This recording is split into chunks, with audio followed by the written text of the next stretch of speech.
আসসালামু আলাইকুম। আজকের বাংলা নিউজে সবাইকে জানাচ্ছি স্বাগতম। শুরুতে জানাচ্ছি বিশ্ব আলোচিত খবরের সংবাদ শিরোনাম। আজকের বাংলা নিউজের সাথেই থাকুন। ফিলিস্তিনের গাজায় টানা ২২ মাসেরও বেশি সময় ধরে চলা ইসরায়েলি বাহিনীর নির্বিচার হামলায় এ পর্যন্ত ১৮,৮৮৫ শিশু নিহত। ওয়াশিংটনে যুদ্ধ থামানোর কূটনৈতিক প্রচেষ্টার মধ্যে রাশিয়া ও ইউক্রেনের মধ্যে সংঘর্ষ চলছে। ক্রেমেনচুকে রাশিয়া তেল ও যাতায়াত অবকাঠামো লক্ষ্য করে হামলা চালিয়েছে। ইসরায়েল অস্ট্রেলিয়া সম্পর্কের উত্তেজনা মুখোমুখি নেতানিয়াহু আলবানিজ। অস্ট্রেলিয়ার প্রধানমন্ত্রীর বিরুদ্ধে করা অভিযোগ তুলেছেন নেতানিয়াহু। যুদ্ধবিরতির আলোচনার মধ্যে ইউক্রেনের কাছে ১,০০০ সেনার মৃতদেহ হস্তান্তর করেছে রাশিয়া। একই সঙ্গে ইউক্রেন থেকে নিজেদের ১৯ জন সেনার মরদেহ গ্রহণ করেছে মস্কো।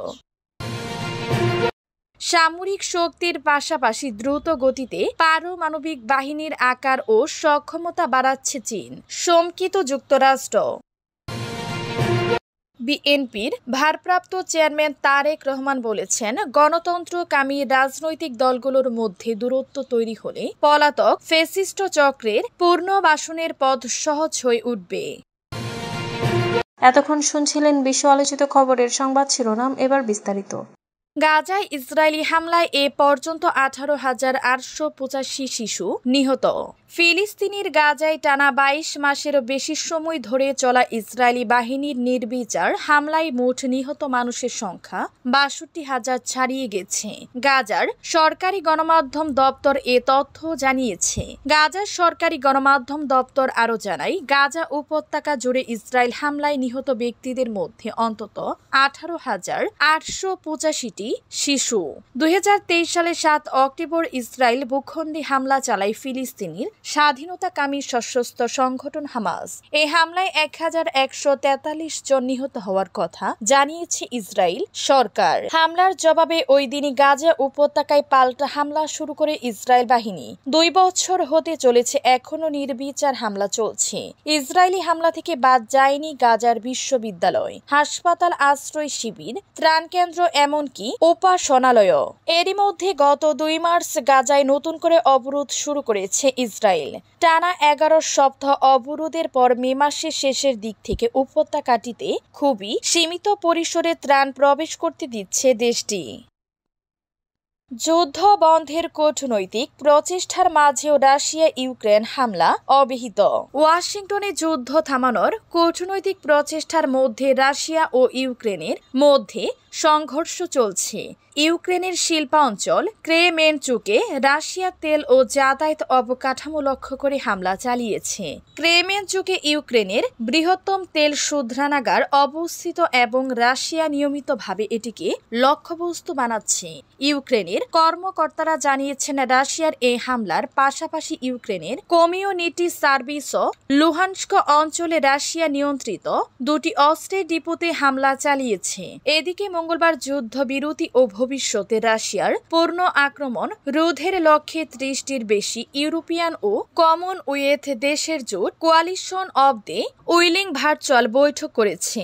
বৈঠকে ইউক্রেন সৈন্য পাঠানো, অস্ত্র সহায়তা ও নিরাপত্তা ব্যবস্থা নিয়ে আলোচনা হয়েছে। উল্লেখ্য, এই জোট মার্চ মাসে ফ্রান্স ও যুক্তরাজ্যের নেতারা তৈরি করেছিলেন।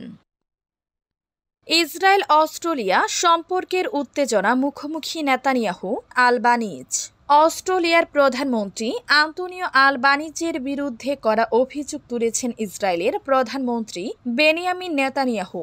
তিনি দাবি করেছেন, আলবানিজ ইসরায়েলের সঙ্গে বিশ্বাসঘাতকতা করেছেন এবং অস্ট্রেলিয়ার ইহুদি সম্প্রদায়কে পরিত্যাগ করেছেন। গত সপ্তাহে অস্ট্রেলিয়া ফিলিস্তিন রাষ্ট্রকে স্বীকৃতি দেওয়ার ঘোষণা দেওয়ার পর দুই দেশের মধ্যে সম্পর্ক দ্রুত খারাপ হতে শুরু করে। যুক্তরাজ্য, ফ্রান্স ও কানাডার পর অস্ট্রেলিয়াও এই সিদ্ধান্তে যোগ দেওয়ার ইসরায়েল ক্ষুব্ধ। সম্প্রতি অস্ট্রেলিয়া ইসরায়েল কঠোরপন্থী রাজনীতিক শিমচা রথম্যানের ভিসা বাতিল করে। তিনি অস্ট্রেলিয়ার জিউইশ অ্যাসোসিয়েশন আয়োজিত কয়েকটি অনুষ্ঠানে অংশ নেওয়ার কথা ছিল। তবে সরকার জানায়, যারা ঘৃণা বা বিভেদের বার্তা ছাড়তে চান তাদের অস্ট্রেলিয়ায় প্রবেশের অনুমতি দেয়া হবে না। ইউক্রেনে 1000 সেনার মরদেহ ফেরত দিল রাশিয়া। যুদ্ধবিরতির আলোচনার মধ্যে ইউক্রেনের কাছে 1000 সেনার মৃতদেহ হস্তান্তর করেছে রাশিয়া। একই সঙ্গে ইউক্রেন থেকে নিজেদের 19 জন সেনার মরদেহ গ্রহণ করেছে মস্কো।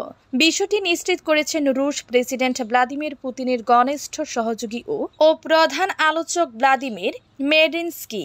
মঙ্গলবার 19 আগস্ট তুরস্কে অনুষ্ঠিত কিয়েভ মস্কো আলোচনার সময় টেলিগ্রামে দেয়া এক বিবৃতিতে ডেমিনস্কি বলেন, ইস্তাম্বুল চুক্তির শর্ত অনুযায়ী নিহত সেনাদের দেহাবশেষে ইউক্রেনে ফেরত পাঠানো হয়েছে। এদিকে ইউক্রেনের যুদ্ধবন্দীদের চিকিৎসা বিষয়ক সমন্বয় সদর দফতর বিষয়টি নিশ্চিত করেছে। সংস্থাটি জানিয়েছে, রাশিয়ার কাছ থেকে 1000 সেনার মৃতদেহ তারা আনুষ্ঠানিকভাবে গ্রহণ করেছে। এই দেহ বিনিময়টি ঘটল কয়েকদিন আগে আলাস্কার অ্যাঙ্কোরেজে রুশ প্রেসিডেন্ট ভ্লাদিমির পুতিন এবং মার্কিন প্রেসিডেন্ট ডোনাল্ড ট্রাম্পের সঙ্গে অনুষ্ঠিত এক শীর্ষ বৈঠকের পরপরই। এর আগে গত জুনের শুরুতে ইস্তাম্বুলে দ্বিতীয় দফা আলোচনায় রুশ প্রতিনিধি দল মানবিক উদ্যোগ হিসেবে ইউক্রেনের 6000-এরও বেশি সেনার দেহাবশেষ ফেরত পাঠানোর প্রস্তাব দিয়েছিল। সেই প্রস্তাব অনুযায়ী পরবর্তী সপ্তাহগুলিতে ধাপে ধাপে কিয়েভে মরদেহ পাঠানো শুরু হয়। এখন পর্যন্ত ওই প্রক্রিয়ায় রাশিয়া নিজ দেশের মোট 79 জন নিহত সেনার মরদেহ ফেরত পেয়েছে। পারমাণবিক অস্ত্রাগার সমৃদ্ধ করছে চীন, শঙ্কিত যুক্তরাষ্ট্র। মার্কিন সামরিক ও অস্ত্র নিয়ন্ত্রিত বিশেষজ্ঞদের দাবি, প্রচলিত সামরিক শক্তির পাশাপাশি চীন দ্রুত গতিতে তার পারমাণবিক বাহিনীর আকার ও সক্ষমতা বাড়াচ্ছে। এ প্রসঙ্গে বুধবার 20 আগস্ট রয়টার্সের এক প্রতিবেদনে বিস্তারিত তথ্য প্রকাশিত হয়েছে। প্রতিবেদনে বলা হয়, মার্কিন কৌশলগত কমান্ডের প্রধান জেনারেল অ্যান্থনি কটন চলতি বছরের মার্চে কংগ্রেসকে জানান, চীনের প্রেসিডেন্ট শি জিনপিং নির্দেশ দিয়েছেন যে 2027 সালের মধ্যে তাইওয়ান দখলের জন্য সেনাবাহিনী প্রস্তুত থাকবে। এজন্য চীন স্থল, আকাশ ও সমুদ্র থেকে আঘাত আনতে সক্ষম পারমাণবিক অস্ত্র তৈরির উদ্যোগ নিচ্ছে। যদিও চীন তাদের 2023 সালের জাতীয় প্রতিরক্ষা নীতিতে পুনর্ব্যক্ত করছে যে তারা কোনো পরিস্থিতিতে প্রথমে পারমাণবিক অস্ত্র ব্যবহার করবে না। রাজনৈতিক দূরত্ব বাড়লে সহজ হবে ফ্যাসিস্ট পুনর্বাসন। বিএনপির ভারপ্রাপ্ত চেয়ারম্যান তারেক রহমান বলেছেন, গণতন্ত্রকামী রাজনৈতিক দলগুলোর মধ্যে দূরত্ব তৈরি হলে পলাতক ফ্যাসিস্ট চক্রের পুনর্বাসনের পথ সহজ হয়ে উঠবে। এজন্য তিনি গণতন্ত্রকামী জনগণকে সতর্ক থাকার আহ্বান জানিয়েছেন। গতকাল রাজধানীর বাংলাদেশ চীন মৈত্র আন্তর্জাতিক সম্মেলন কেন্দ্রে বাংলাদেশ জাতীয়তাবাদী স্বেচ্ছাসেবক দলের 45তম প্রতিষ্ঠা বার্ষিক উপলক্ষে আয়োজিত আলোচনায় সভায় ভার্চুয়ালি যোগ দিয়ে প্রধান অতিথির বক্তব্যে তিনি এই কথা বলেন। স্বেচ্ছাসেবক দলের কেন্দ্রীয় সভাপতি SM জিলানির সভাপতিত্বে ও সাধারণ সম্পাদক রাজীব আহসানের পরিচালনায় অনুষ্ঠানে